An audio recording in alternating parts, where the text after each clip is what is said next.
నాలుగు. అర్థమైందా? ఏ మార్గంలో అయినా ఉండనివ్వండి, సాధించవలసిన విషయాలు మాత్రం ఈ నాలుగే. ఇందాక మాతాజీ చెప్పించారు. ఆవు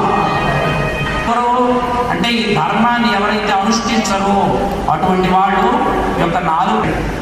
మూడవది ఏమిటి? విపరీతమైనటువంటి కోరికలు. నిరంతర ధ్యానమే ఉంటుంది అతనిలో. ఎప్పుడైతే నువ్వు మనస్సుని నిలకడగా ఉంచుకోలేక మనస్సుని పరిగెత్తిస్తూ ఉంటావో బుద్ధి పనిచేయటం మానేస్తుంది. ఎప్పుడైతే బుద్ధి పనిచేయటం అనేది మానేసిందో మనస్సు వెంట మనిషి పరిగెడుతూ ఉంటాడు. తద్వారా మనిషికి జరిగేది ఏంటి అంటే వింటావో మనస్సు లాగా నీకు మిగిలేదేంటి? దుఃఖమే మిగులుతుంది, వేరే మిగలదు. కాబట్టి ధర్మము, అర్థము, కామ్యము ఈ మూడింటిని మనం సాధించలేకపోతే మనకేం రాదు? మోక్షం రాదు.